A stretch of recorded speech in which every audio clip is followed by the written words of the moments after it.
Muito bem, hoje nós vamos então começar mais um tema livre para encerrar a nossa semana, para encerrar o nosso mês, né, mês de novembro, a última quinta-feira.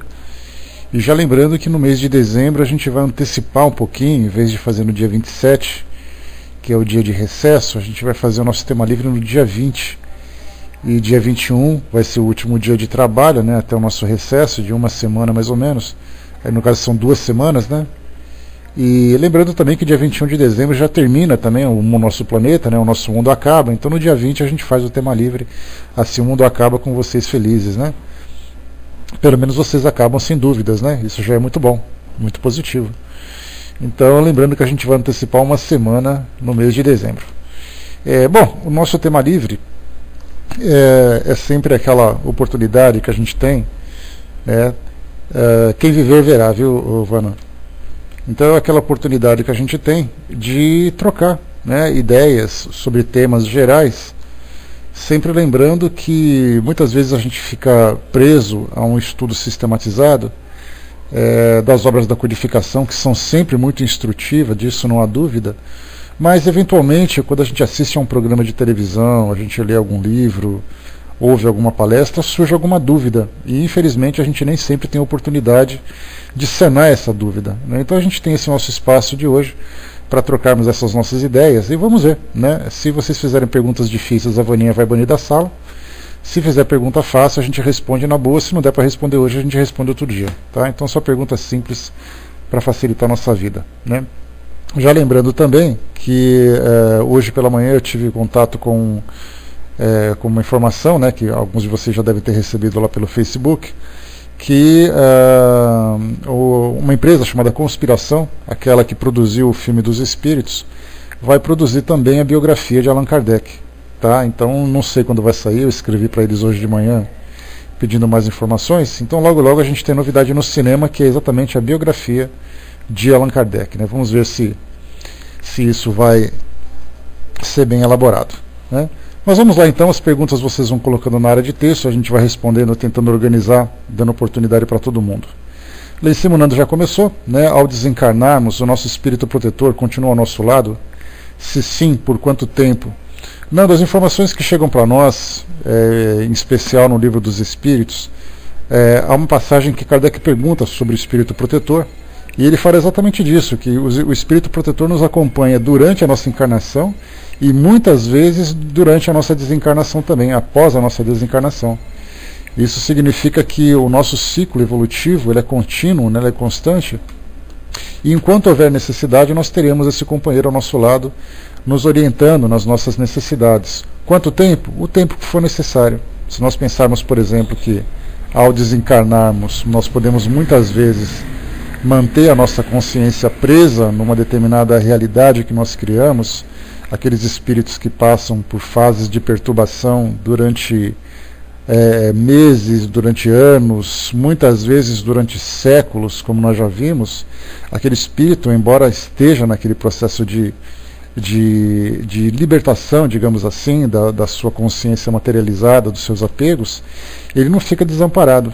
Então o tempo que o espírito fica ao nosso lado é o tempo da nossa necessidade. Conforme a gente vai se aprimorando e a gente vai avançando nesse processo de esclarecimento, nesse processo de crescimento espiritual, a gente vai deixando de ter a necessidade de ter, a gente pode dizer assim, de ter esse acompanhante, de ter esse ao nosso lado, esse instrutor para as nossas dúvidas mais básicas, né? Então ele continua ao nosso lado, certamente que sim. Chegando no mundo espiritual, nós temos ali a orientação dos amigos, os amigos orientadores, os instrutores que estão ali nos direcionando, mas esse protetor espiritual, ele está ali ao nosso lado exatamente no momento em que nós estamos em atividade, digamos assim, no cumprimento da nossa programação reencarnatória. A partir do momento em que nós paramos com essa programação e começamos com a nossa instrução, aí, digamos assim, nós somos passados por uma outra alçada, tá? Então esse espírito continua ao nosso lado enquanto houver necessidade. Parou essa necessidade, quando nós estamos acolhidos pelos instrutores, então nós seguimos ali o nosso caminho, e o espírito protetor vai então também cuidar dos afazeres dele, porque nós não temos ele não se encontra exclusivamente ao nosso lado, né? Ele tem ali as suas atividades também. né? Então é mais ou menos assim que funciona no mundo espiritual, né? O Brás colocou, né, diz que quando o aluno é meio rebelde, ele dá uma afastadinha. Na verdade, ele dá uma caladinha, né? Ele fica mais em silêncio, esperando que a gente aprenda com as próprias experiências, né? Então, mas continua nos assistindo, continua nos orientando, sem dúvida nenhuma. Deixa eu ver aqui. O Dudu colocou lá em cima: acabei de estar com uma amiga que perdeu o seu cão e ela me perguntou se o animalzinho dela estará triste e perdido, já que ela sente a mesma coisa aqui no orbe terrestre, né? E pediu que eu falasse da alma desse animal. Gostaria de saber se você, se você sabe isso, né? Ela quer saber se ele estará sofrendo, já que ele desencarnou de câncer. Tem um trabalho muito interessante, Dudu, feito por uma equipe de alguns amigos, né, inclusive de uma amiga que é amiga pessoal, chamado Animais e Espiritismo. Tá? É um blog que eles têm aqui na internet. Eles são espíritas, né? São trabalhadores também da série espírita, e eles criaram esse blog voltado exatamente para as orientações da vida animal, né? Eles são veterinários, são zootecnistas, são profissionais da área de saúde animal, que lida com o animal. Então o site é exatamente a dona Iverna Prada, a doutora Iverna Prada no caso, né? Ela é uma veterinária, faz as palestras e tudo mais, embora ela não faça parte desse grupo, e tantos outros também voltados para essa área. Os estudos são direcionados para a compreensão da natureza animal no seu sentido biológico e no seu sentido psicológico também. Muitas pessoas vão dizer assim: mas como é que a gente pode imaginar que os animais possuem psicologia? A partir do momento em que nós consideramos os animais inteligentes e consideramos os animais dotados de emoções, quem tem animal de estimação, quem trabalha com animais, mesmo que seja apenas de uma criação, consegue perceber claramente as emoções e a inteligência animal, ainda que num estado rudimentar. Mas existe, não há dúvida nenhuma. A partir do momento em que o animal sente raiva de uma pessoa que passa na rua, a partir do momento que o animal se sente feliz, né? Se sente feliz na presença do seu protetor, porque a gente chama sempre de tutor, né? Nunca de dono, porque essa ideia de que nós somos os donos dos animais é uma expressão equivocada. Então, nós somos tutores dos animais. Então, a alma animal, nós já conversamos também com os próprios espíritos falando sobre isso. No livro dos espíritos falam que os animais reencarnam quase que imediatamente após o seu desencarne, como necessidade de um processo evolutivo.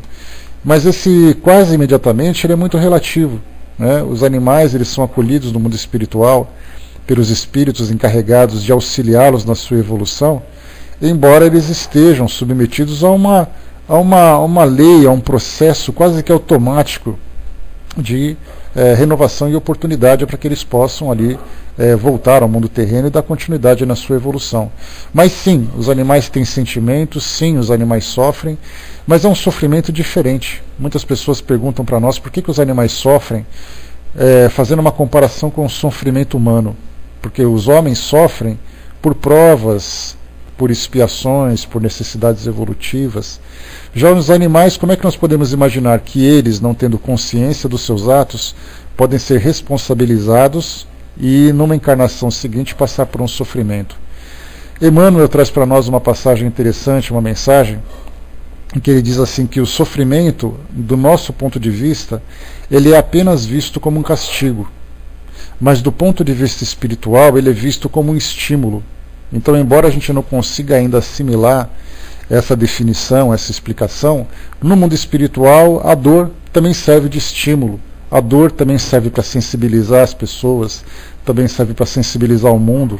Muitas vezes os animais servem para nós como instrumentos de sensibilização. Quando nós olhamos o sofrimento, quando nós nos mobilizamos, nós auxiliamos, né? Então no mundo espiritual sim, os animais passam também por esse processo de sofrimento, que é natural, né? Porque já que eles possuem sentimento e possuem inteligência, esse estado de sofrimento durante uma fase de patologia, né? Uma fase de doença aqui no nosso mundo material, eles chegam no mundo espiritual carregando também essas mesmas sequelas psicológicas, digamos assim. Só que muito diferente da nossa. A nossa ela é mais amadurecida.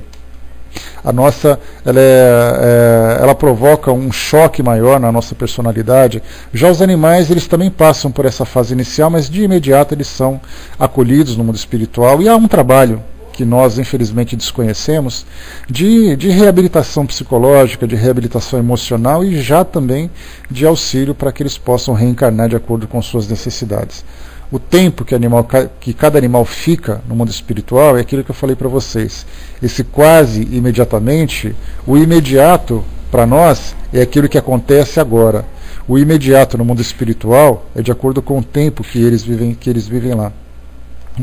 Então o importante é sempre pensar assim, que diante da dor que nós sentimos aqui, é importante lembrar que o nosso papel aqui no mundo material tem uma influência muito grande no mundo espiritual. Então aqueles tutores dos animais que sofrem, aqueles tutores dos animais que sentem angústia, transferem também por esse campo emocional, por esse campo energético, fluídico, para os seus animais, esse mesmo sofrimento, como acontece entre os encarnados. Então é importante que nós, mantendo o equilíbrio, sempre tendo essa visão mais profunda desse ciclo evolutivo de nascimento e morte que nós vivenciamos constantemente, é importante ter essa compreensão e que a gente mantenha sempre essa serenidade, confiando nos amigos espirituais que se encontram ali incumbidos dessa tarefa de acolher esses animais que retornam à pátria espiritual, já que eles também, esse princípio espiritual do qual eles são constituídos, porque também são espíritos. É sempre essa dúvida, será que o animal tem espírito? Será que não tem? Alguns falam assim, não, eles não têm espírito, eles têm um princípio espiritual, eles têm algo parecido com isso. Na verdade, eles são espíritos, de uma natureza diferente da nossa. Então, na verdade, quando a gente fala em espírito, a gente fala de algo além da matéria. Então esses animais possuem também os seus espíritos, de acordo com o seu grau evolutivo, e estão ali passando por essa fase evolutiva. Então cabe ao mundo espiritual dar continuidade nessa tarefa. Certa vez eu conversei com os espíritos amigos perguntando, mas como é que nós podemos lidar com os animais que são sacrificados na nossa alimentação, os animais que são sacrificados nos rituais religiosos, os animais que são maltratados? Eles disseram simplesmente assim, o mundo espiritual sabe lidar com isso. E a gente tem que confiar no trabalho que Deus incumbiu a cada um deles. Que vocês colocaram aqui para nós. E os animais abatidos de servir de alimento, como se classifica esse sofrimento? Acabei de responder nas Zoroastro, por acaso, porque os espíritos colocam para nós que a nossa alimentação ainda, infelizmente, ainda é bastante rudimentar. Nós aprendemos nós temos a necessidade ainda desse tipo de alimentação, e principalmente porque a alimentação animal ela é muito mais prática para todos nós. Em vez de você, por exemplo, plantar e você colher e você esperar aquele amadurecimento, aquela coisa toda, os animais, na época da nossa fase primitiva, eles eram simplesmente caçados. A gente pode dizer assim que a nossa alimentação já vinha pronta, bastava que a gente fosse em busca dela. O tempo foi passando e a gente foi se adaptando a essa alimentação, e hoje a gente tem uma cadeia produtiva bastante desenvolvida utilizando o alimento animal. Então há esse debate ético, se é justo nós nos alimentarmos de carne, se não é justo. O importante é que nós temos a nossa alimentação e nós temos necessidade dela. O próprio Livro dos Espíritos, por exemplo, fala sobre isso, quando nós estudamos nas privações voluntárias, na questão 723, depois vocês podem consultar, quando Kardec pergunta se a alimentação natural ela é contrária à lei natural para o homem. E aí os espíritos respondem que a nossa constituição orgânica ainda tem a necessidade da proteína animal alimentar o nosso corpo físico, que é carne também. Porque do contrário a gente passaria por grandes dificuldades. Então a alimentação animal para nós ainda é uma necessidade, mas nós estamos passando por esse processo de renovação. Esse grupo, por exemplo, Animais e Espiritismo, que eu comentei com vocês, eles são vegetarianos por princípio, e eles procuram difundir essa filosofia de vida, de você utilizar o alimento vegetal, de utilizar os suplementos para aquilo que é necessário pelo fato de você se abster da alimentação animal, né? Então eles fazem essa difusão, mas o interessante é sem fazer a imposição. Se você se alimenta de carne animal, de um alimento animal, é uma opção sua, né? Isso faz parte da nossa natureza. Mas se você prefere optar por um outro tipo de alimentação, isso é melhor para você, porque você não apenas tem ali uma vida mais saudável, né? Já que a carne, embora ela ofereça os nutrientes que nós precisamos, ela também traz o seu prejuízo, né, em termos de toxinas, em termos de tempo de decomposição, processo digestivo que é mais demorado e tudo mais, né? Então tudo isso faz parte do nosso ciclo evolutivo. Então quando se fala assim, bom, nós pensamos nos animais, mas o que pensar da alma animal? O que pensarmos do espírito animal? É aquilo que eu falei para vocês, o sacrifício animal na nossa alimentação faz parte do mundo de provas e expiações como nós vivemos hoje, faz parte desse nosso ciclo evolutivo em que os animais nos servem nesse sentido. Só que é uma tendência natural que nós com o tempo passemos a nos alimentar de um modo mais adequado, sem o sacrifício desses animais. Mas os seus espíritos são acolhidos exatamente com o mérito desse sacrifício, deles estarem aqui sendo sacrificados em nosso benefício, e assim eles são acolhidos. E aí eles passam por essa fase de evolução do seu sacrifício e tudo mais, né? Então o trabalho inicial que se faz com relação aos animais nessa categoria é exatamente assim, que nós nos conscientizemos de, já que nós temos que utilizar essa alimentação, que nós tratemos os animais com dignidade, que nós tratemos os animais de um modo adequado, já que o sacrifício vai acontecer, que não proporcionemos o sofrimento, né? Então isso pode parecer até um pouco incoerente, mas muitas vezes a gente vê a forma como os homens lidam com os animais, e isso passa da barbárie. Embora nós nos consideremos civilizados, alguns comportamentos que são desnecessários acabam chocando, né, no que diz respeito ao entretenimento, no que diz respeito ao vestuário, no que diz respeito às pesquisas científicas, no que diz respeito à utilização dos animais como animais de estimação e à própria alimentação. Então a conscientização vai nos despertando esse sentido, nos despertando essa necessidade de transformação. Tá? Não sei se eu respondi, mas nesse site que eu passei para vocês, Animais e Espiritismo, né, inclusive esse grupo dos Animais e Espiritismo trabalha conosco no atendimento fraterno, atendendo a grande parte, a muitas pessoas que nos escrevem, tratando exatamente da perda de animais. Que a princípio muitas pessoas escrevem assim: olha, eu sei que é uma bobagem o que eu estou dizendo para vocês, mas o meu periquito morreu e eu estou sentindo muita falta dele. A nossa colocação é exatamente isso, não existe bobagem. Você sabe os seus sentimentos, você sabe da importância que aquele animal tinha na sua vida, e a gente procura passar o esclarecimento. E quem faz esse trabalho de esclarecimento é exatamente esses amigos dos Animais e Espiritismo, que eles têm muito mais contato, muito mais vivência nessa relação com os animais. Então dê uma acessadinha nesse site, coloquem lá Animais e Espiritismo, e o Espiritismo, né? Inclusive também tem no Facebook o grupo que divulga mensagens, divulga palestras e tudo mais. Isso vai ser bem bacana para quem gosta dessa área, para quem quer conhecer um pouco mais sobre a vivência animal, além das palestras, além dos livros que já foram publicados também. Tá legal? Zoroastro, não sei se eu respondi sua pergunta também, tá? Se tiver tudo certo, a gente vai para frente então. Vamos lá, deixa eu ver mais aqui que você foi colocado. Beleza, então. Só um parêntese, é muito difícil para nós aceitarmos aquilo que nós não compreendemos, né? Quando você fala em perder um ente querido, em ver um animal sofrendo, algumas vezes a gente vê no Facebook pessoas que postam imagens de animais que estão sendo agredidos, que estão sendo sacrificados e tudo mais, e muitas vezes eu fico me perguntando qual é o sentido dessas postagens, porque elas servem muito mais para chocar do que para conscientizar. E você vai ter um efeito muito mais positivo se você postar uma pessoa, uma criança, por exemplo, abraçando e dando um beijo no gatinho dela, do que você ver uma pessoa apedrejando um gato.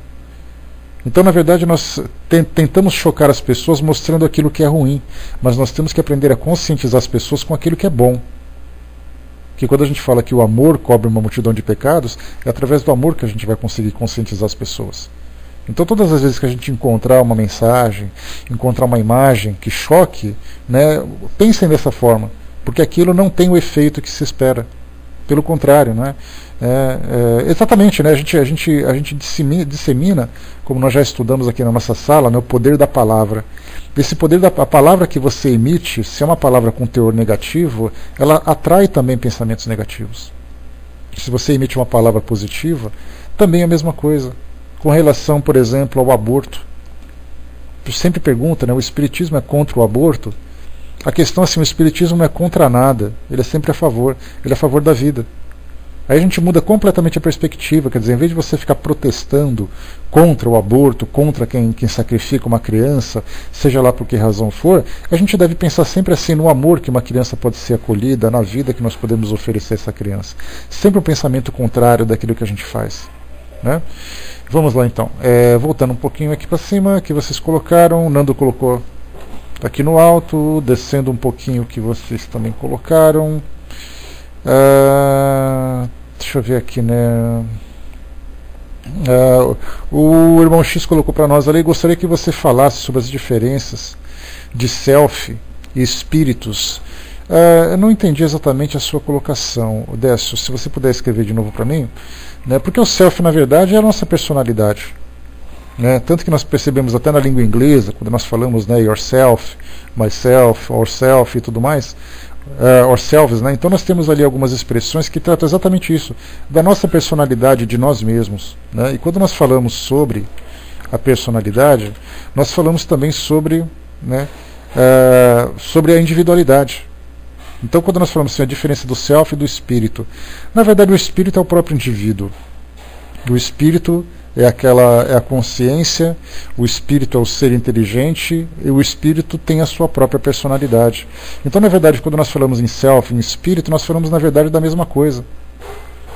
Porque quando nós tratamos da psicologia, quando ela fala sobre as várias, digamos assim, os perfis da personalidade, né, quando nós falamos do nosso inconsciente, quando nós falamos do nosso consciente, do nosso supraconsciente, digamos assim, então nós temos ali algumas camadas da consciência.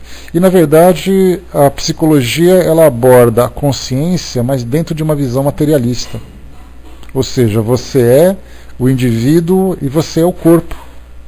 Quando nós temos agora, né, quando nós temos os estudos que são apresentados, por exemplo, pela Associação Brasileira de Psicólogos Espíritas, que nós temos ali muitos estudos bem interessantes, nós começamos a compreender o indivíduo como espírito que ele é. Então, na verdade, essas mesmas camadas da consciência, elas também se encontram, na verdade, no espírito, no próprio espírito. E não temos aquela necessidade de ficarmos pensando em que parte do cérebro ele se encontra, onde que está o inconsciente no nosso cérebro, se está guardado nesse lado ou se naquele outro lado. Na verdade, a consciência é a consciência. Os mesmos dramas que o indivíduo encarnado vivencia, em termos de emoção, em termos de moralidade, o espírito também vivencia. Então, na verdade, o self e o espírito acabam sendo a mesma coisa, né? Fazem parte das mesmas características, né? E não precisamos fazer essa separação, né? Ou chamada de dicotomia, né? Daquilo que é a consciência e daquilo que é o espírito. Se nós pensarmos no espírito como sendo matéria, já que o espírito ele é constituído de algo que nós não compreendemos, né? Mas esse algo que nós não compreendemos, que para muitos estudiosos colocam como sendo constituídos pelo próprio fluido cósmico universal, eles que constituem esse corpo espiritual que nós não compreendemos. Por exemplo, no Livro dos Espíritos, lá no começo, na primeira parte, nós temos ali, perguntam o que é o espírito. Os espíritos respondem, não temos explicação, mas pode imaginar como se fosse uma chama. Essa chama é alguma coisa. Essa chama pode ser expressão do pensamento? Sim, pode ser expressão do pensamento. Mas ainda assim ele se expressa através de uma matéria desconhecida para nós. Mas quando nós falamos de consciência, a consciência possui todos esses elementos, assim como nós mesmos. Então quando eu falo, aliás, inclusive é uma coisa que nós sempre estudamos, né? Que eu gosto de chamar a atenção de vocês, para que a gente mude um pouquinho esse nosso vício de linguagem, né? Bom dia, pessoal que chegou. esse nosso vício de linguagem. É muito comum as pessoas falarem assim: eu estou com meu espírito angustiado. Quando eu falo estou com meu espírito angustiado, dá a impressão de que eu estou falando de um elemento que me constitui, sendo que eu poderia simplesmente dizer: eu estou angustiado. Ou então assim: vamos pedir que Deus ilumine os nossos espíritos. Certo, Ele vai iluminar o meu espírito, e eu não vou ser iluminado? Então a gente sempre tem essa diferença de fazer essa separação, de falar o meu espírito, a minha alma está cansada. Né? Ou como diz aquela música, que diz que a minha alma está cansada, né? A minha alma está armada e apontada para a cara do sossego. Né? Então, quando eu falo minha alma, o meu espírito, a gente acaba separando aquilo que nós mesmos somos. Então nós somos os espíritos, nós somos essa consciência. Não sei, Décio, eu acho que eu não consegui responder a pergunta que você colocou. Eu tô vendo na sua cara assim uma certa insatisfação. Talvez porque não tenha entendido exatamente o que você tem me perguntado. Tá, então se por acaso não for esclarecido, coloca de novo para mim que a gente tenta aprofundar um pouco mais. Tá? Porque assim, quando a gente fala assim sobre divisões da nossa consciência, nós falamos do próprio espírito, do próprio ser, do próprio indivíduo. Então o indivíduo tem ali as suas emoções, o seu intelecto, a sua personalidade. Todos esses elementos fazem parte dele mesmo. Nós não podemos separar, né? Imaginar que ele é uma coisa e os outros elementos não fazem parte dele. Todos nós somos constituídos disso. Tá? Então não sei, se por acaso eu fico incompleto, coloca para mim, por favor, que a gente volta a tratar desse assunto. Deixa eu ver aqui, o Brás colocou, né, que alguns cursos de regressão que fiz demonstram que o inconsciente, a memória fica escondida do lado direito do cérebro. Né? Olha, Brás, nós temos assim algumas pesquisas que são realizadas por neurocientistas, que são aqueles especialistas voltados para estudar o funcionamento do nosso cérebro, para estudar a dinâmica do pensamento e tudo mais. Então eles fazem uns trabalhos muito interessantes, que é, por exemplo, só para vocês terem uma ideia, eles injetam substâncias radioativas que são inofensivas para a saúde naturalmente, e aí então colocam a pessoa dentro de um aparelho de ressonância magnética. Né? E ali então essa pessoa é estimulada a determinados tipos de comportamento, como por exemplo, vários tipos de experiências que fizeram.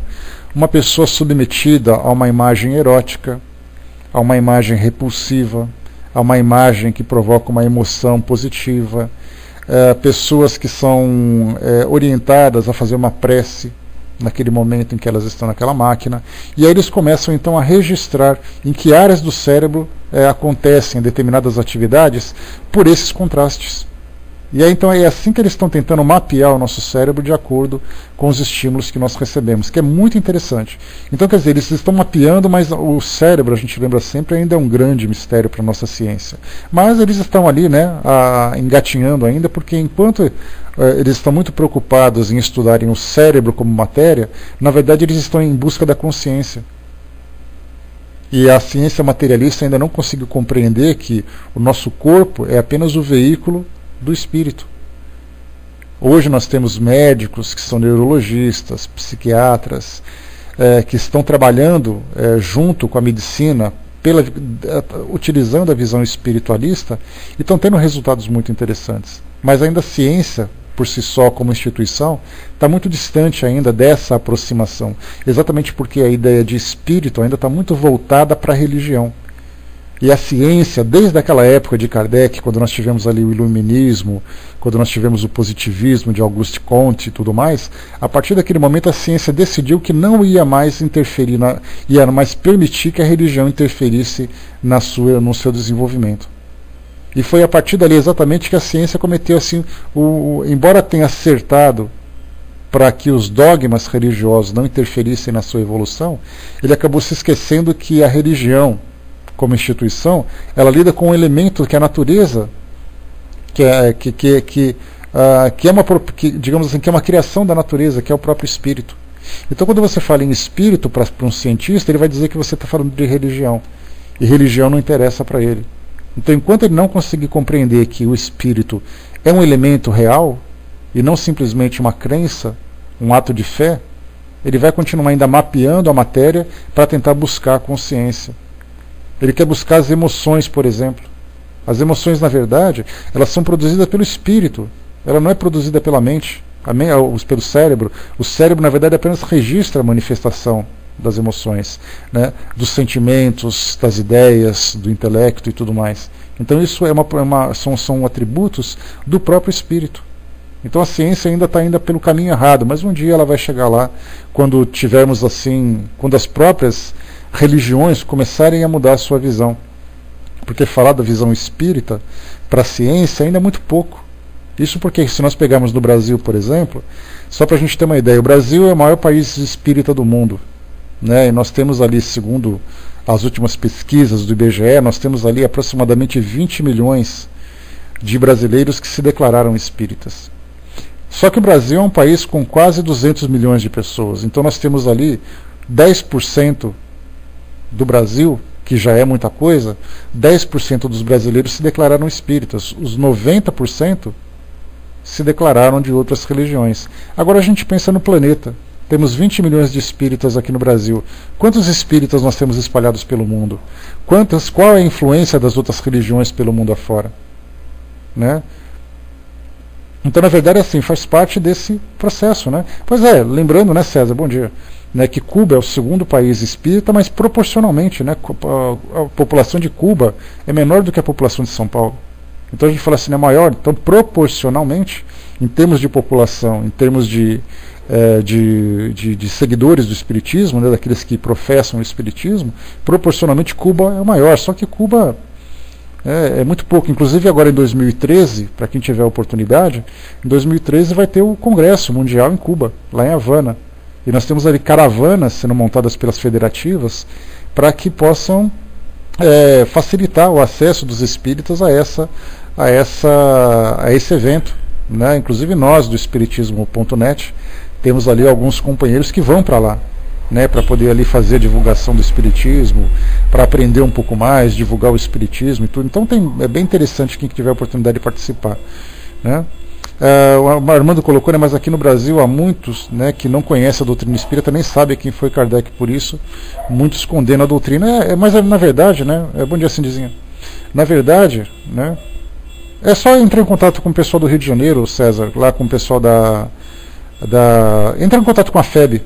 Vai lá no site da FEB e tal, e se informa sobre isso, que tem bastante gente querendo ir para lá. Nós temos os amigos do Maranhão que querem ir para lá, a Federação Espírita do Maranhão, por exemplo, estão fazendo ali juntando bastante gente para ir para lá. Tá, então a Federação do Maranhão com certeza vai. E com a FEB você pode entrar em contato também, né? Então, assim, na verdade, são as religiões que acabam distorcendo essa realidade do espírito, dificultando o contato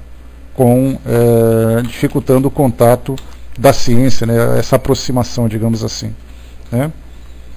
Deixa eu ver aqui. Tá. Deixa eu voltar um pouquinho aqui para ver o que vocês colocaram, senão eu acabo me perdendo, né? Eu acredito que sim, Newton, né? É uma questão de nós difundirmos mais. A ideia ela está se difundindo, ela está se permeando assim, se espalhando, dispersando, digamos assim, de um modo muito positivo. Basta a gente olhar a mídia, por exemplo, né, o que a mídia tem falado sobre o espiritismo. Eu tenho feito essa pesquisa, vocês têm acompanhado, né, lá no site www.spiridige.net/mídia. Então a mídia tem falado, né, nos programas e tudo mais. Agora cabe à doutrina espírita tirar aquilo que é fantasia e direcionar mais para essa realidade. Aí sim a gente vai ter uma difusão muito mais positiva, né? Deixa eu ver o que vocês colocaram aqui também. Deixa eu ver aqui. Tá, bom, aqui também já colocaram. O que mais vocês querem colocar, meus amigos? Se por acaso foi colocado alguma coisa que eu perdi, coloca de novo ali, né? O Soldado colocou também, né, o cérebro e a mente humana, ambas ainda pouco conhecidas, tudo virá no seu devido tempo, né? Nós mesmos, né, temos essa dificuldade de diferenciar o que é o cérebro, o que é a mente, né? Mas certamente a própria comunicação com o mundo espiritual, através da mediunidade, está trazendo para nós uma realidade muito diferente. Porque se existe uma consciência extracorpórea, isso, Frinha, obrigado. se existe uma consciência extracorpórea que se manifesta, significa que o corpo é apenas um acessório. Então, se a matéria hoje, né, se hoje a ciência olha para um indivíduo e fala assim, olha, você não está bem, né, porque o seu corpo não está funcionando. Então, fazendo essa separação daquilo que é o corpo e daquilo que é o ser, ela vai começar a ter uma visão diferente. E hoje já consegue também, né, quando se faz aquela visão holística, né, quando nós falamos em terapias holísticas, nós pensamos sempre naquela coisa mais esotérica, naquela coisa mais espiritualista. Na verdade, o holístico significa ver o homem na sua integralidade. Ver o homem biologicamente, socialmente, emocionalmente, psicologicamente. Então, essa visão holística começa hoje a ser transmitida pela ciência de um modo mais interessante. A própria Universidade Federal de São Paulo, né, que era a antiga Escola Paulista de Medicina, nós temos ali uma das cadeiras que foram criadas, era Ciência e Espiritismo. Ciência e Espiritualismo. Então hoje os médicos aqui dessa faculdade estão começando agora a estudar a visão espiritualista, obra do Dr. Sérgio Felipe, que conseguiu inserir essa visão. Então os médicos estão estudando anatomia, citologia, microbiologia e todos quantos gias que tem por aí, e estudando também o espiritualismo. Porque aí ele começa a ter uma visão diferente do ser. Né? E essas pesquisas que são feitas por esses neurocientistas trazem esse resultado favorável também a essa evolução. Né? Vamos colocar então, pessoal, na área de texto que vocês colocaram, né? O Brás colocou ali, nessa estatística fosse espiritualista, somos o segundo maior do mundo, né? Olha, Brás, se você colocar espiritualistas são todas as religiões. Significa então que algumas pesquisas foram feitas, eu comprei um livro que foi publicado pela Folha de São Paulo, que falava sobre estatística das religiões. Né? Isso mostra que mais de 90% da população mundial é espiritualista, divididos em religiões. Né? Aí nós temos ali, por exemplo, o cristianismo é a maior religião, a religião islâmica é a segunda maior. Se nós pegarmos o cristianismo e separarmos em catolicismo e igrejas protestantes, aí a igreja muçulmana, a religião muçulmana, acaba assumindo a primeira posição. E o espiritismo, né, se nós pegarmos aquele gráfico de pizza, que normalmente a gente utiliza para melhor visualização, nós teremos ali aqueles grandes pedaços e aquela fatia bem fininha assim embaixo no cantinho, colocando ali, né, o número de espíritas no planeta. E o mais interessante também, uma pesquisa que foi feita recentemente, mostrou que no mundo, os locais onde nós temos espíritas, infelizmente são espíritas brasileiros que estão lá. Então nós pegamos um núcleo na Alemanha, de espíritas alemães. São brasileiros que criaram essa visão espírita na Alemanha. Se você vai para a Itália, são brasileiros que estão lá. Se você vai para a Austrália, são brasileiros que estão lá. Você não tem os nativos.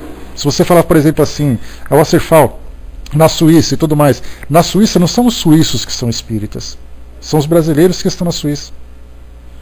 Em Cuba nós já começamos a ver diferente. Os cubanos realmente estão começando a ter essa visão. Nos Estados Unidos, aqueles que lideram, que criam as instituições, que fazem os contatos, são brasileiros, infelizmente. Então a gente percebe assim que o espiritismo ele não está tão difundido como a gente imagina.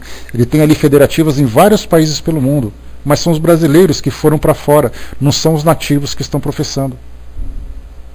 Né? Exato, Sandra, não é só brasileiro no espiritismo. Então, mas é um processo assim, né? O espiritismo está solidificado, está se difundindo, ele está transmitindo a sua ideia. A pretensão não é transformar o mundo em espíritas, mas é fazer com que a compreensão que o espiritismo traz do mundo espiritual seja inserido nas religiões. Eu posso ser um católico, por exemplo, pensando na reencarnação. Claro que a gente vai abalar alguns pilares dessas instituições, né? Mas eu posso pensar, olha, eu sou um espírito, eu tenho ali a minha devoção, eu tenho ali os meus santos e eu sei que eu vou reencarnar. Olha o princípio que o espiritismo estudou, trazendo para essas religiões. Então essa é a ideia, o espiritismo complementar essas religiões, não é destruir todas elas, mas é transformá-las de acordo com essa realidade do mundo espiritual. Deixa eu ver aqui que vocês colocaram. Se pegarmos o hinduísmo, o budismo, o esoterismo e o espiritismo, somos o maior do mundo, que acredita na vida após a morte, né, e reencarnação. Sim, né, essas religiões que são reencarnacionistas, digamos assim, né, o próprio judaísmo também vê a reencarnação, né, então temos ali várias religiões que pensam assim, mas infelizmente não adianta a gente pensar na reencarnação se nós não entendemos as consequências disso. Muita gente gosta de pensar, não, eu acredito em reencarnação. E daí que você acredita?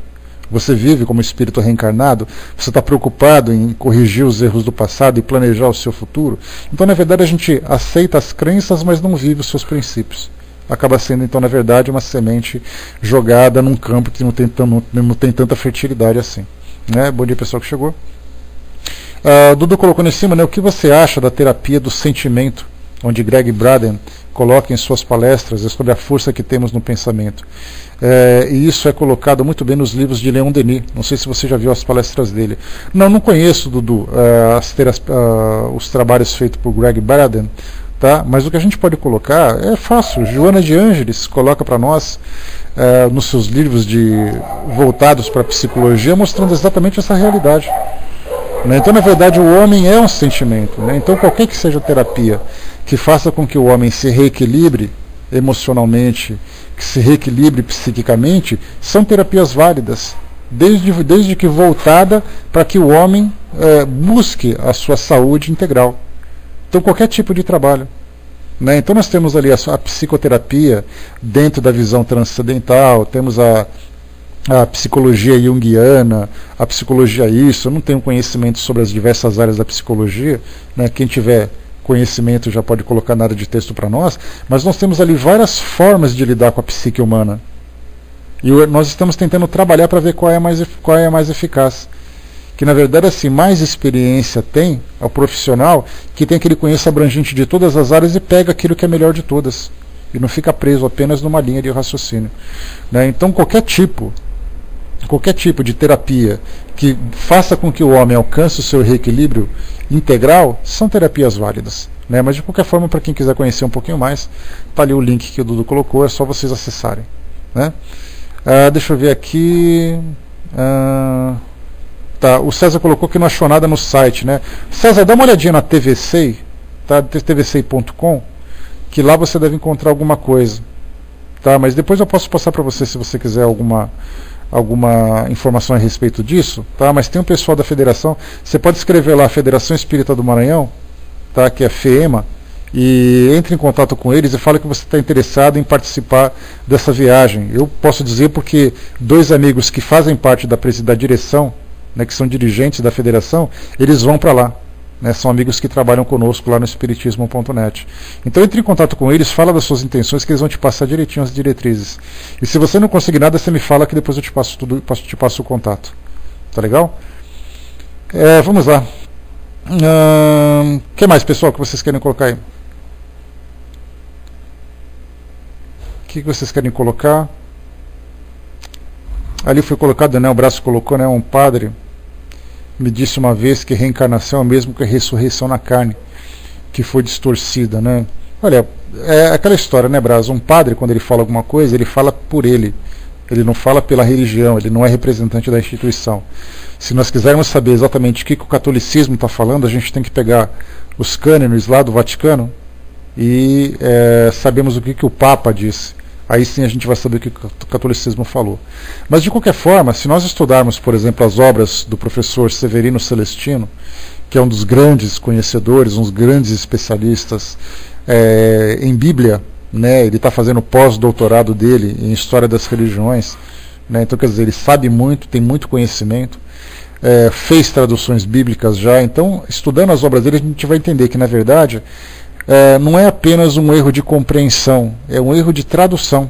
E essas traduções que são feitas de acordo com a visão limitada daqueles que fazem esse trabalho, né, que são os exeretas, se eu não me engano, o nome dessas pessoas que trabalham com essas traduções e com as análises bíblicas, na verdade são interpretações e traduções. Né? Então, assim, estudando a obra dele, a gente vai conseguir ter uma visão, o que quis dizer exatamente o texto original. E mesmo assim, é aquilo que eu falo para vocês, algumas vezes a gente se prende demais em alguns detalhes que a Bíblia, por exemplo, apresenta, Só que nós nos esquecemos que essa Bíblia ela foi manipulada com o passar do tempo. Isso é inegável, basta nós pegarmos ali as várias versões que são traduzidas. A Bíblia católica tem alguns livros, tem a mais do que a Bíblia evangélica. A Bíblia já foi traduzida para o aramaico, para o hebraico, depois ela foi para o latim, depois ela foi para outras línguas, outros idiomas. Ela passou por tantas manipulações que eu acredito que muito da sua essência verdadeira, infelizmente, foi transformada, foi modificada, além das próprias mudanças feitas pelos concílios. Então, quando a gente for estudar alguma coisa, que a gente não se apegue demais, que a gente tenha esse cuidado de analisar exatamente que, sim, ela traz uma visão espiritual. Por isso que Kardec coloca para nós, lá na introdução do Evangelho segundo o Espiritismo, que a preocupação dele em fazer o Evangelho segundo o Espiritismo são com os ensinamentos morais trazidos por Jesus, e não com os dogmas, não com fatos históricos, não com detalhes que podem ser manipulados e distorcidos, porque cada religião tem uma visão diferente. Ao mesmo tempo que o cristianismo traz Jesus como sendo o grande representante, o islamismo traz Maomé, nós temos ali o budismo, Siddhartha Gautama, que é o seu representante máximo, e assim cada um traz o seu. Então, se você pegar os ensinamentos morais, você está envolvendo, na verdade, todas as religiões. Porque todas falam a mesma coisa, todas falam a mesma linguagem, dentro do campo da moralidade, dentro do campo do mundo espiritual.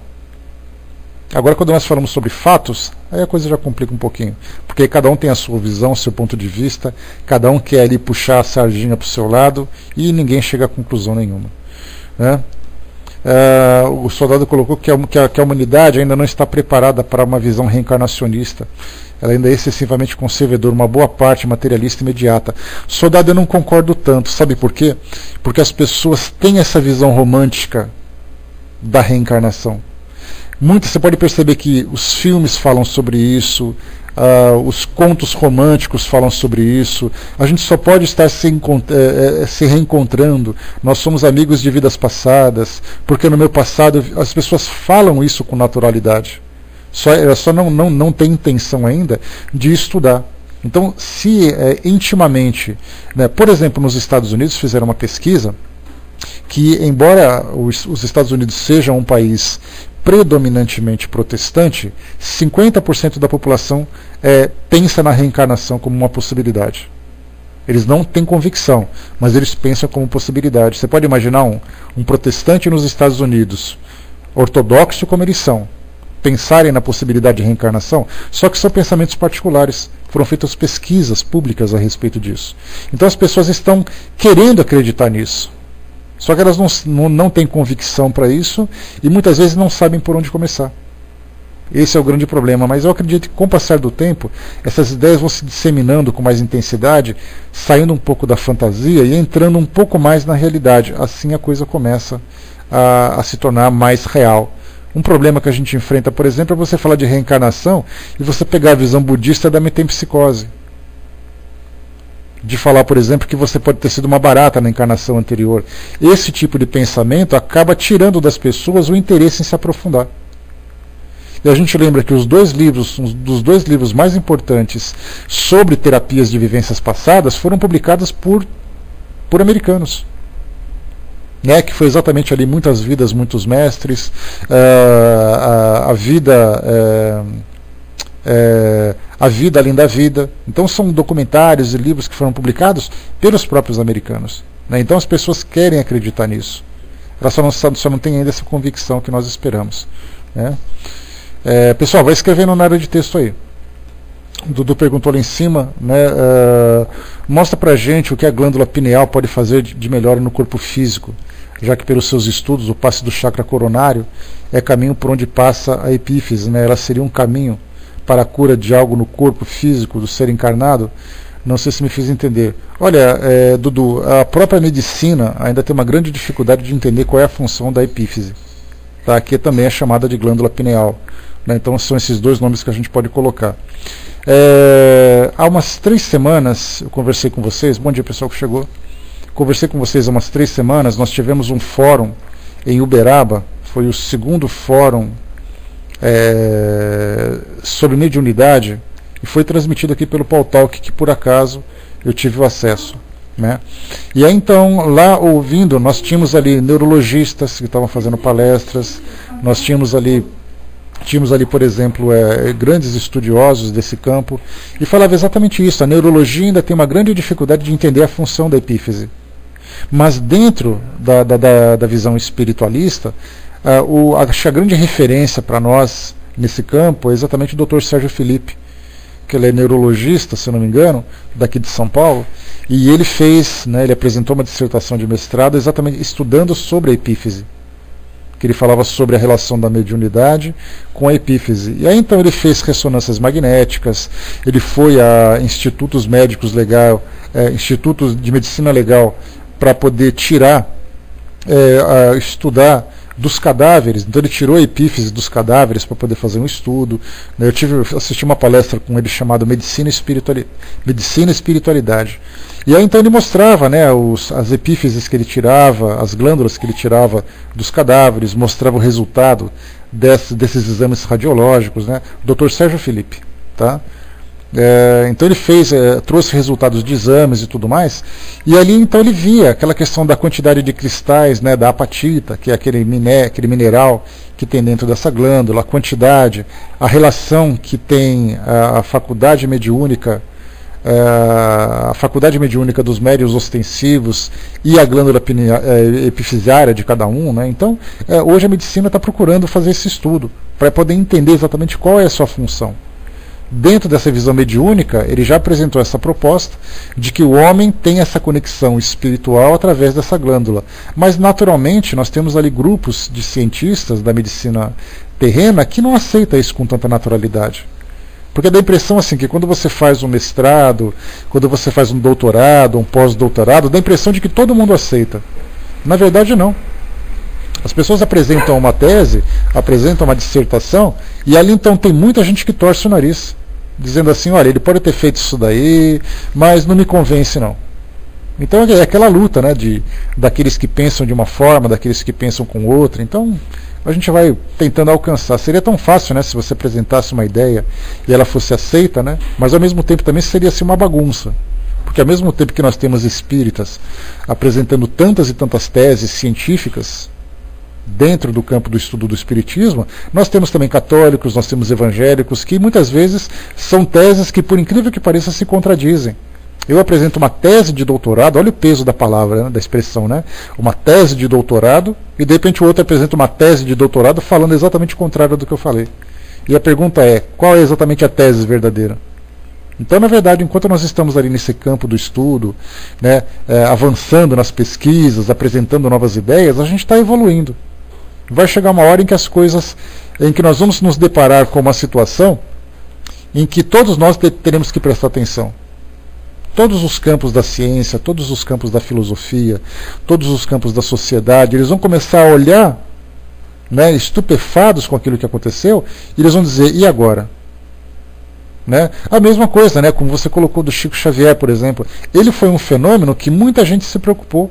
Cientistas estudaram, religiosos estudaram, e aí começaram a entrar aquela questão dos dogmas, né, que eu não acredito, eu acho que sim, eu acho que não. Então logo logo nós estamos aí trazendo crianças que nascem com habilidades que são desconhecidas, né, vai com Deus, Miriam, bom trabalho. Habilidades que são desconhecidas, temos ali situações de experiências de quase morte, lembranças de vivências passadas. Então são várias situações que vão surgindo para despertar a nossa atenção. O modo como as pessoas vão lidar com isso já é algo muito particular, vai depender da boa vontade mesmo, né? O Soldado um pouquinho mais acima ele colocou, né, que a mídia coloca assim, porém não é efetiva, né, a visão reencarnacionista, embora haja um número considerável de espíritas, espiritualistas espíritas e crentes reencarnacionistas diversos, além dos que se considera a possibilidade de reencarnação. Com o tempo tende a aumentar, creio, né? Não, eu concordo, Soldado, nesse sentido eu concordo. Né, o que eu quis dizer foi o seguinte, que o fato das pessoas pensarem na possibilidade, você já mantém a sua mente aberta. Agora, a dificuldade que a gente tem é tentar inserir uma ideia quando você recusa, quando ela definitivamente não é aceita.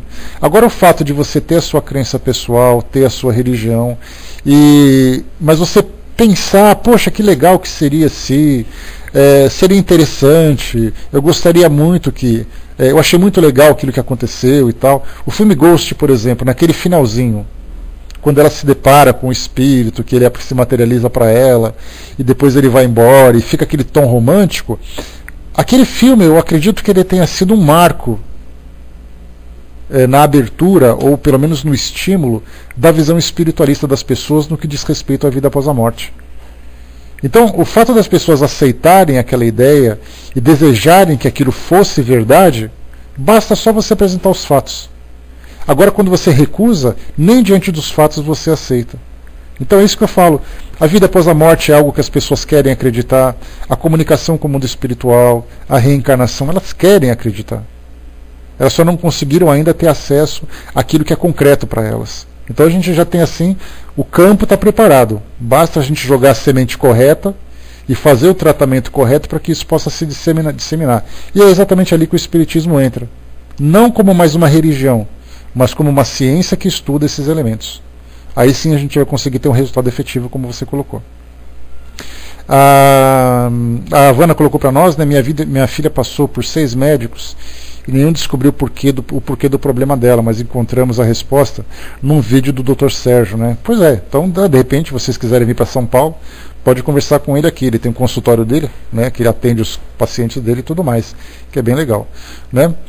Vana, você queria me fazer aquela pergunta. Coloca para nós na área de texto, para a gente lembrar o que era exatamente. Enquanto isso, o César colocou lá em cima, né, a verdade está no campo do conhecimento. Uma verdade hoje, amanhã, né, pode não ser tão verdade, assim por diante. Né? É quanto mais próximo a gente se aproximar da verdade, da verdade real, e não da nossa verdade temporal, mais a gente vai se solidificando. Porque a verdade, quando ela vai se revelando, ela não é mutável. Né? O que na verdade nós apresentamos é um ponto de vista, mas a verdade é a verdade por si mesma. Então, quanto mais próximo nós chegarmos, melhor ainda. Né? Deixa eu ver aqui mais que vocês colocaram. Né? Enquanto isso, o Braço colocou para nós. Pessoal, quem quiser colocar alguma pergunta na área de texto, nós temos ali mais 15 minutinhos, tá? Então vamos aproveitar. O Braço colocou ali, né, a glândula pineal está para a psicologia como a principal ferramenta de saída do espírito do corpo, né? Depende, né, Braço? Depende da linha de pensamento da área da psicologia. Nós temos muitos psicólogos aí que são bem materialistas. Eles lidam com emoções, eles não estão preocupados com o espírito. Então ainda não é psicologia, são os profissionais que aceitam essa possibilidade, né? A Savana colocou para nós aqui. É o seguinte, né, num livro de André Luiz é dito que as pessoas escolhem como envelhecer, e a minha mãe está iniciando um Alzheimer.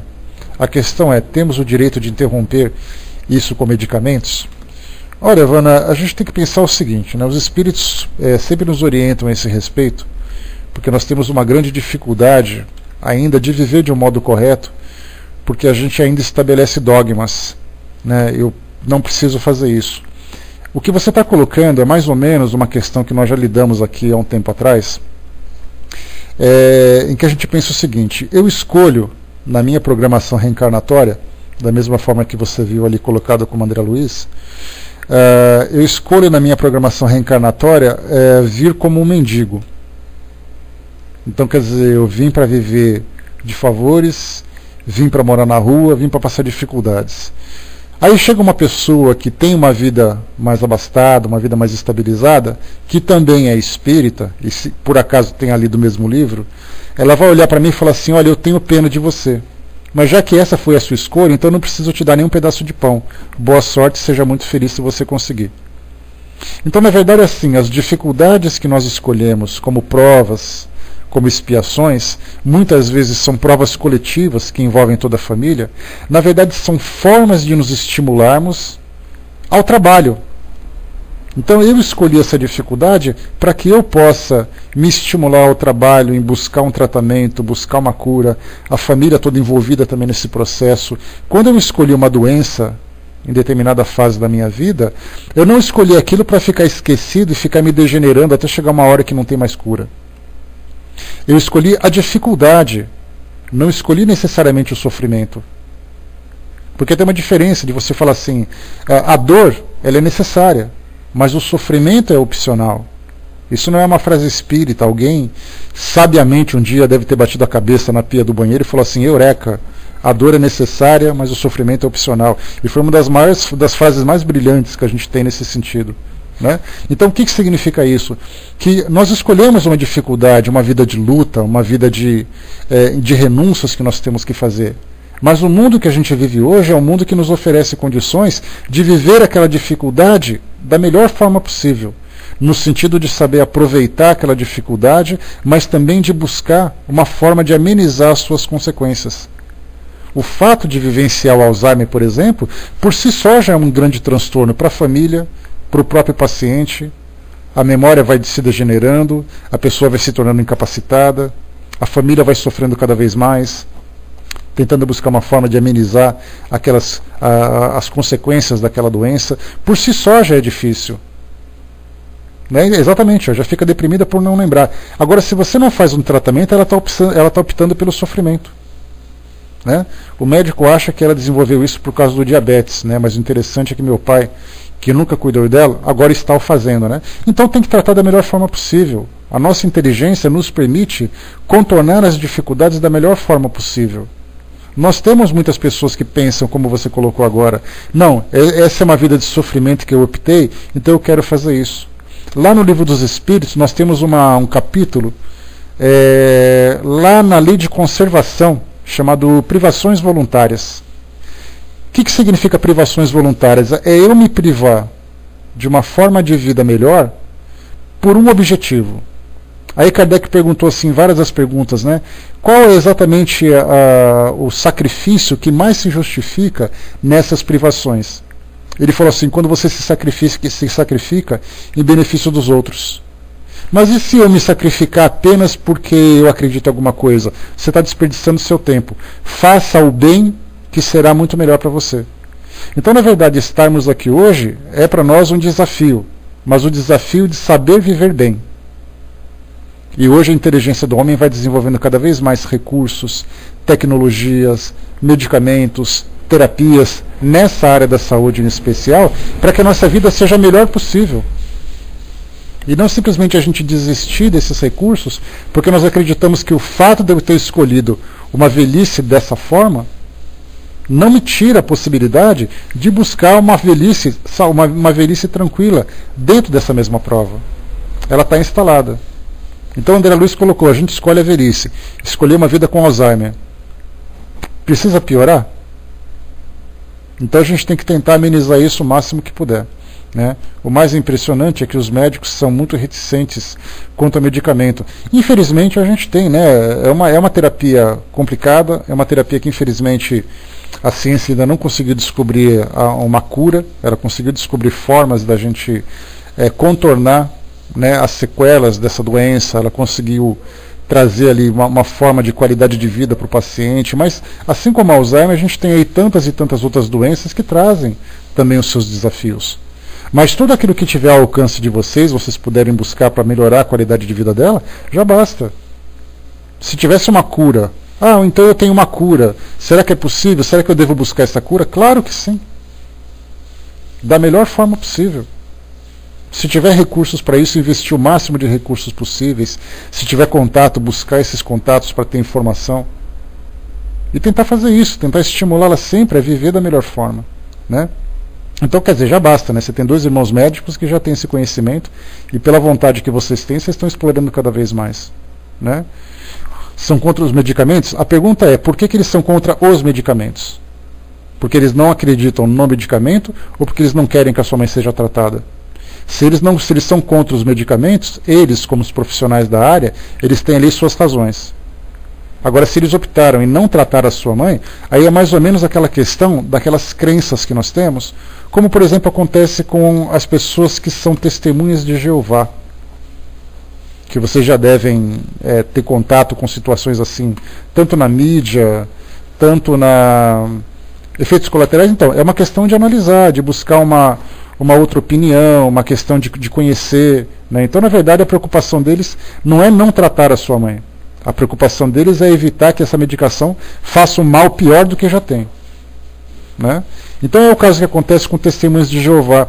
Eles dizem que, interpretando a Bíblia, você não pode contaminar o seu corpo que é puro. Se por acaso você sofreu um acidente e precisar de uma transfusão, eles optam simplesmente por rezar, e se você morrer, você morreu. É porque Deus quis. Se você tiver que ter um problema cardíaco e você tem que fazer uma transfusão, um transplante de coração, você não pode fazer, porque isso vai contaminar seu corpo. Então eu prefiro ver meu filho morrer do que colocar um coração de outra pessoa nele. Eu prefiro ver meu filho morrer do que colocar o sangue de outra pessoa no corpo dele. São opções que as pessoas fazem por crenças, né? Mas como a gente já viu, não é o caso da sua família, né? Com certeza, Hermes. Então, não é o caso da sua família, mas assim, é sempre conversar, buscar a melhor terapia para evitar o mal maior, né? Eu, pessoalmente, acho que minha mãe merece um descanso de cabeça sim, embora seja triste o processo. Minha mãe tem 2 cursos superiores e fez depois de ter tido 6 filhos, né? Meu pai é muito difícil. É aquilo, vocês fazerem o que for melhor, né, Vânia? Não tem uma fórmula de eu falar para você assim, olha, vocês devem agir dessa forma. Se o problema tivesse surgido na minha família, nós tentaríamos resolver dentro da possibilidade financeira, da possibilidade intelectual, da possibilidade emocional, da possibilidade de personalidade. Nós também temos pessoas na família que a gente pensa assim, né? Como essa pessoa é cabeça dura. Eu já comentei com vocês sobre isso, né? Eu tenho um tio que está liberando os 80 anos de idade, está com enfisema pulmonar gravíssimo, a ponto de usar cilindro de oxigênio 24 horas por dia, por ser fumante, e de vez em quando ele tira o catéter do nariz, vai lá fora de casa, fuma, volta e põe o catéter de novo no nariz. A gente para e fala assim, meu Deus do céu, a pessoa está quase morrendo, sabe que é assim, a família toda se mobilizando para dar o conforto para ele, e ele continua vivendo dessa forma. Então, quer dizer, na minha família a gente tem esse problema, na sua família você tem esse problema, na família de outras pessoas temos outros tipos de problema, e assim a gente vai. Como se não bastasse o problema em si, a gente ainda faz questão de complicar as coisas. Mas conversem sempre, vejam quais são os caminhos que vocês podem seguir, sempre buscando a melhor qualidade de vida possível que ela tiver. Né? Cada uma família cuida dos seus problemas da forma como pode também, né, Silvio, né, soldado? Vamos lá então, vou passar para o Hermes rapidinho. Tudo certo até aí, Ivana? Deu? Eu vou passar para o Hermes então, que ele vai fazer um complemento para nós. E depois a gente volta aqui então. Deixa eu passar para você, Hermes. Vamos lá então, com você, professor.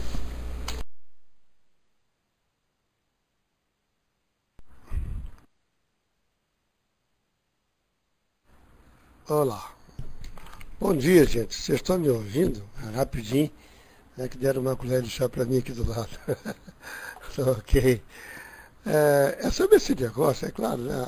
Eu sempre já li alguma coisa a respeito, que a maior parte das doenças, né, estão dentro da gente. Nós trazemos algumas doenças, algumas células doentes, e isso acontece. As doenças às vezes aparecem, mais vezes, devido ao nosso estado espiritual. Nós abrimos a guarda e a doença aparece. É claro, estou falando doença, estou me referindo a um resfriado, um probleminha que a gente pode pegar com as intempéries. Então eu estou aqui a dar um pitaco, que é o seguinte, eu fiz agora, vocês souberam, que eu fiz 74 anos, domingo passado. E eu não tomo medicamento, embora como aliativa eu vendia, né? Tinha uma farmácia, mas eu não fui muito ligado, a minha medicação era feijão com arroz, viu? Feijão com arroz, bastante feijão com arroz. E aí então até hoje eu sou difícil. Mas no entanto, agora, com o passar do tempo, embora o espírito sempre alegre, o corpo, a matéria vai se desgastando. Não tenha dúvida que a gente passa uma vida de juventude, às vezes meia, né, transviada, como diz o outro. Então as células do corpo vão ficando meio cansadas. Ora, eu estava sentindo assim, uma dor no peito, assim, numa região, assim, num traço horizontal. Quando eu faço um pouco mais de exercício físico, se eu corro, uma coisa ou outra, eu sinto a dor. Eu estava falando com a minha filha, que também é farmacêutica, estou aqui em Brasília com ela. Ela tem aqui um médico, um senhor de 84 anos, que o cara até hoje ele não toma medicamento, faz educação física, faz academia, e ele não toma medicamento, ele toma suplementos. A minha filha então me fez eu fazer uma série de exames que eu, que não trabalhei em laboratório, nem conhecia. Eu trabalhei 14 anos em laboratório de análises clínicas que eu não conhecia. E ela estava dizendo que, de acordo com esse senhor médico, é graça, não, tive que pagar uma grana aqui. Mas, inclusive, a consulta desse médico, viu, é R$ 800, hein? Mas eu vou no outro, vou pagar só 200, quebrou o galho. Mas ele vai me receitar um monte de, algumas cápsulas de suplementos. Então a conclusão que esse médico chegou depois de uma certa idade e muito estudo é que nós precisamos de suplementos. Eu vou cair nessa para experimentar. Até então eu estou bastante confiante. Não, aqui Puran, nada. Puran. Não tem nada com Puran de 100, nem Sintroide, nem coisa nenhuma. Viu? Isso aí a explicação assim é meio esquisita dizer por aqui, até porque pode ter algum médico na área, mas isso aí é falado por outro médico, eu estou repetindo, não fui eu que fiz esse estudo. Então eu vou no suplemento.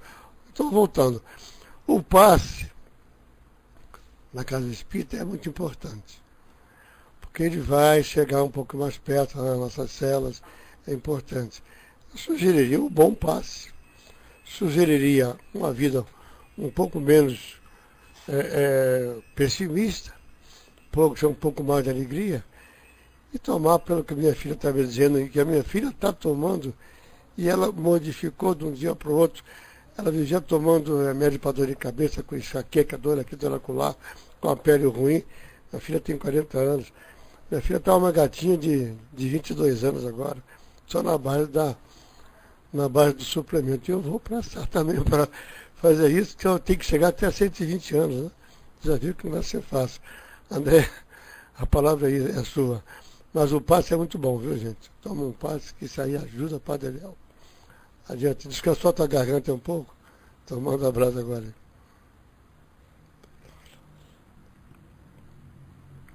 Oh, meu Deus.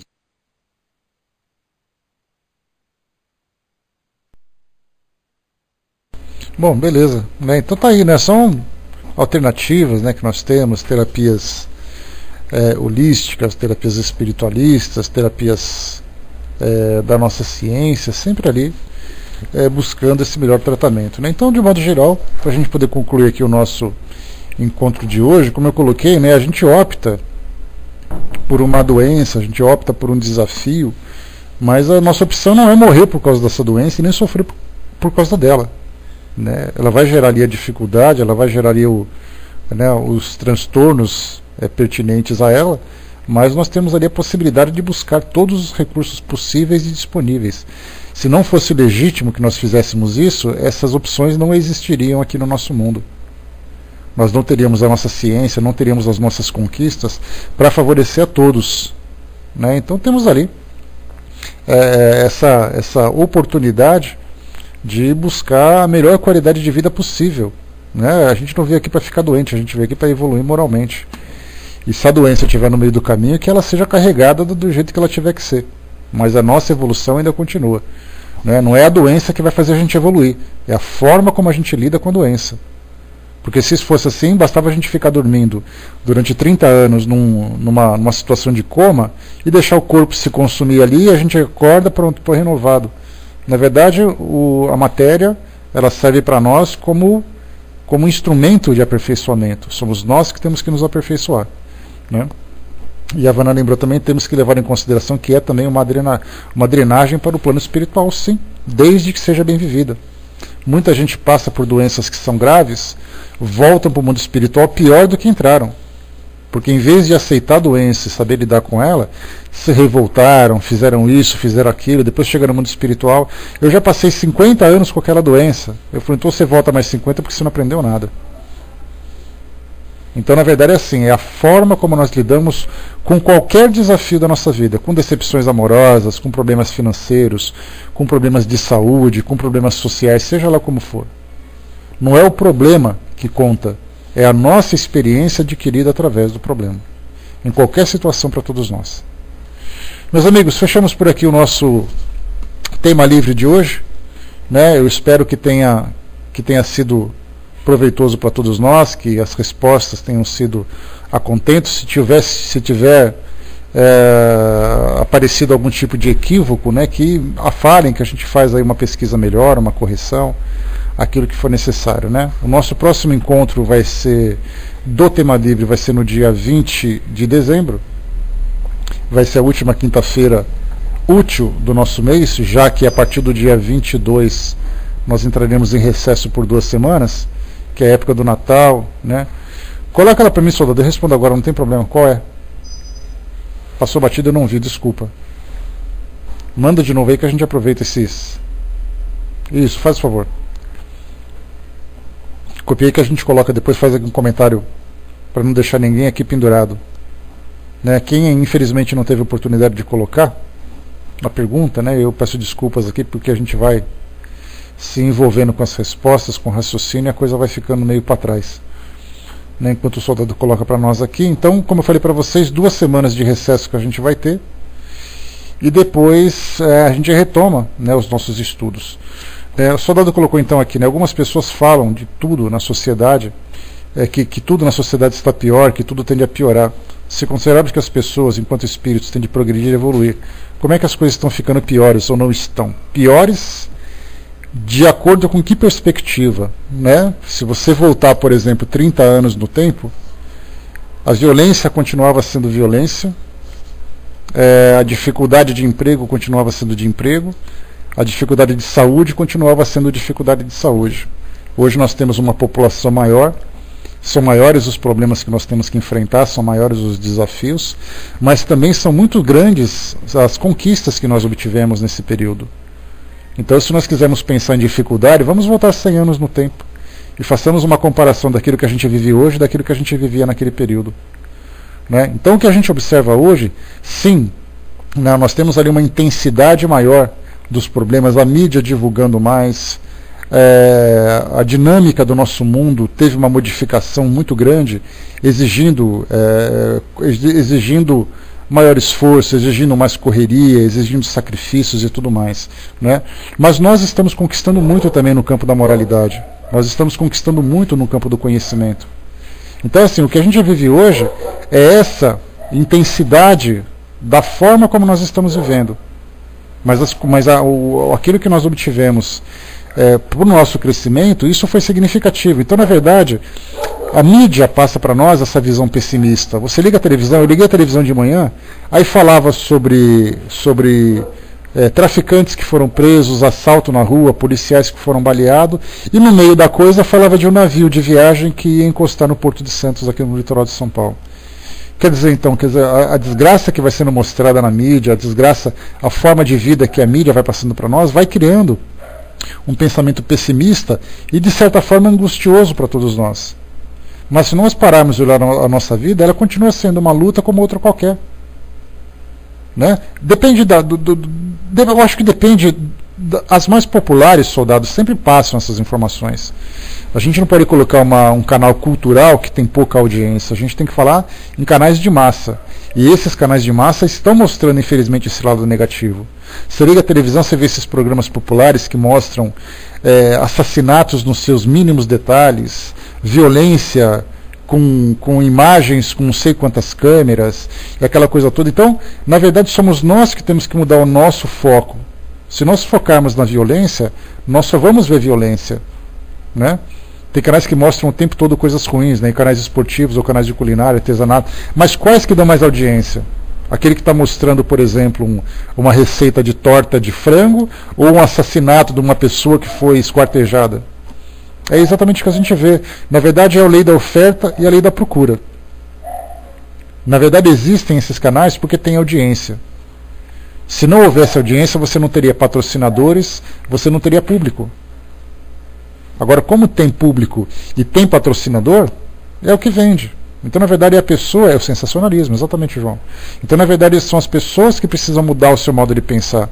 A doutrina fala para nós sobre as energias que nos envolvem, sobre a força do nosso pensamento. Nós somos os responsáveis por fazer isso. Do contrário, nós vamos continuar sendo levados pela massa. Se a gente não resistir a essa massa, vai dar nisso. Eu me recuso a assistir esses programas. Eu acho assim uma afronta à minha inteligência, uma afronta aos meus valores. Mas tem pessoa que gosta. Fazer o quê? Né? Lenci Morando colocou, né? Hoje é a globalização das notícias, chega tudo muito rápido para nós. E não estão ficando piores, não. Então, na verdade, não é só a rapidez, é a qualidade também. É isso que vai fazer a diferença. E o Francisco colocou, né, se compararmos o tempo de agora com os tempos das guerras medievais, as barbáries dos coliseus, onde os homens eram jogados às feras e todos vibravam, acho que tivemos uma melhora. Não precisa ir muito longe não, né, Francis? Basta a gente voltar, né, no começo do século XX, ali, que era após a abolição da escravatura, para a gente ter uma ideia de como era o mundo. As pessoas morriam por causa de uma diarreia. As pessoas morriam por causa de uma unha encravada, porque ele tinha que amputar a perna, depois dava uma infecção generalizada, ele morria. A Segunda Guerra Mundial, onde milhões de pessoas morreram, o mundo foi destruído, quase que foi destruído, né? Então hoje nós vivemos uma estabilidade na diplomacia, uma estabilidade no nacionalismo, né? Dor de dente então nem fala, né, o Silvio? Então nós tivemos sim uma melhora. São as pessoas que, por estarem com esse sentimento de revolta, por esse sentimento de insatisfação, elas acabam demonstrando isso de um modo muito mais intenso do que aquele otimismo que nós podemos demonstrar, né? Vamos lá então, fechando por aqui.